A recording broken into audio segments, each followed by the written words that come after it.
There have been quite a few rumors surrounding the world of A Nightmare on Elm Street over the years. Some of the most well-known is that David Warner was slated to play Freddy Krueger before Robert Englund. Warner is known for his work in 1981's Time Bandits and 1982's Tron, as well as others. But is it true? Well, in the definitive documentary Never Sleep Again: The Elm Street Legacy, David Miller, the film's special makeup effects designer, says, quote, David Warner was originally cast as Freddy. David Warner was originally cast as Freddy, and I was excited because I saw Time After Time. I loved him as the villain, and I was kind of excited about working with him. And then at the last minute, he said he had a prior commitment that he couldn't commit to their time frame and all that, and that's when Robert came in. However, according to the documentary's follow-up book, Never Sleep Again: The Elm Street Legacy, The Making of Wes Craven's A Nightmare on Elm Street by Tommy Hudson, a book specifically about the making of the first film, Bob Shaye, Wes Craven, and David Warner deny David's involvement. The book says, it would seem, though, that his potential casting is almost something akin to myth.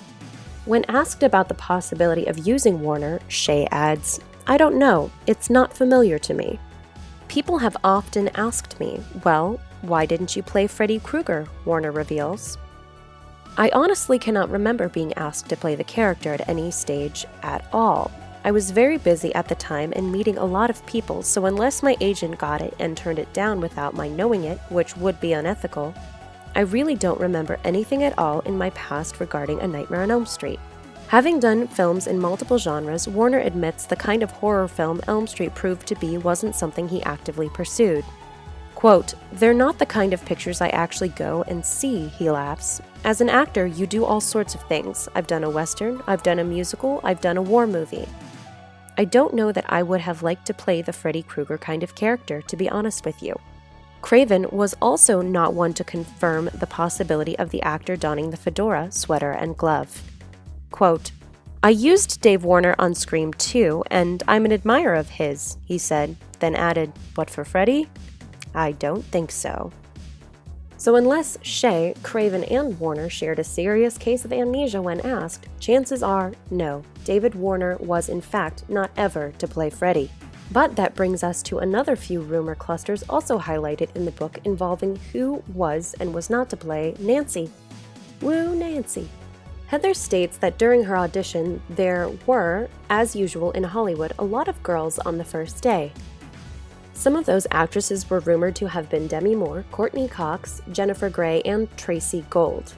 But Annette Benson, the film's casting director, has her doubts. Looking back, she says, quote, Demi Moore? No, as she had 2 hit movies under her belt already and wouldn't have come in for something like this. As for Courtney, that's also a no. I would have remembered her, but I met her in New York after Elm Street. Jennifer? Possibly. Tracy Gold? It's also possible. Gold at the time was only 15 and much younger than the rest of the cast, but actually around Nancy's speculated age. On a fun side note, Benson does remember that Langenkamp did audition for Night of the Comet's lead role of Regina Belmont. The role came down between her and Catherine Mary Stewart, and as we know, Stewart got the role, which I find funny since I've always thought that she reminded me of Heather. So there you go, a little bit of the rumor mill for you. There's a great chance a lot of you already know these facts and have either read the book or heard them through the grapevine. Good for you. But remember, not everyone shares that level of knowledge. Thanks for listening all, and we'll catch you again sometime soon on Elm Street. Stay safe out there.